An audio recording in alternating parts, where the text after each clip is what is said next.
Ngayong araw na to, napagdesisyonan kong tumakbo ng 16 kilometers. Hi, ako nga pala si Ryan at isa akong IT. More than 10 years na din ako nag-online freelancing. I just realized lately na sobrang unhealthy ng lifestyle natin, laging puyat, laging nakaupo sa harap ng computer. So I just decided na what if pasukin natin itong bagong trending ngayon na running. Good morning, so another run, another day.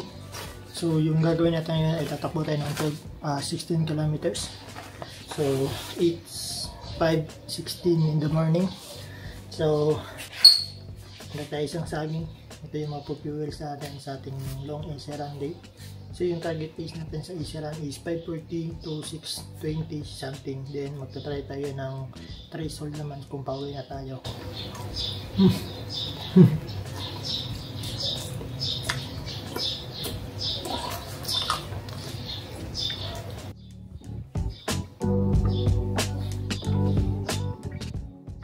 So I'm very happy kasi dumating na tayo sa realization na kailangan na talaga natin mag-focus sa fitness and health natin. Itong running ang napili nating therapy sa nangyayari sa buhay natin kasi nga it's very easy to run and walk outside, di ba? Lalo na pag may kasama tayo. So time check 5:20, so 16 kilometers is yung long run. I think mga 1 hour and 30 minutes. So I think makakabalik tayo dito by 6-7. Before 7 for sure makakabalik na tayo dito. So let's go.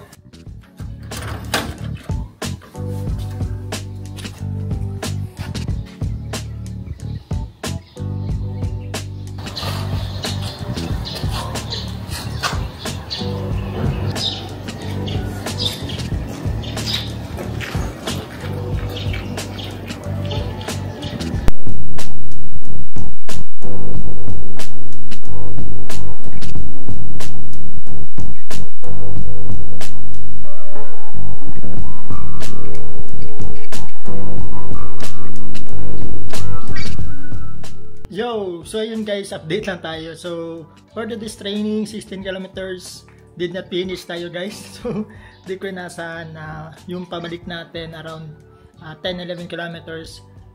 Sobrang dehydrated na tayo. So hindi na tayo makatakbo.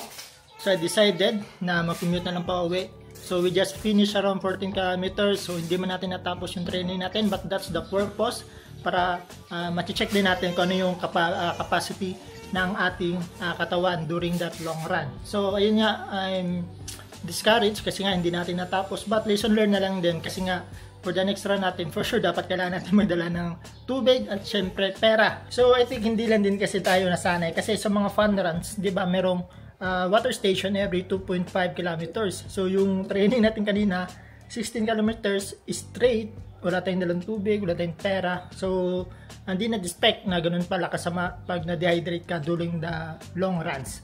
So yun lang, for the next run talaga, don't forget your tubig or kaya yung mga electrolytes ninyo or mga gel ba, basta mga ganyan, para at least ganado pa rin kayo tumakbo at hindi nyo fail yung mga training nyo kasi nga during the training kailangan din natin ma-improve yung cardio natin. So ayun lang, hindi natin na-finish, but most of all, importante hindi tayo na-injured, and siguro bawi na lang tayo next time, another 12 km, another 16 km long run para sa goal natin na sub 40 sa 10k. So ayun, thank you very much, keep going lang, let's go.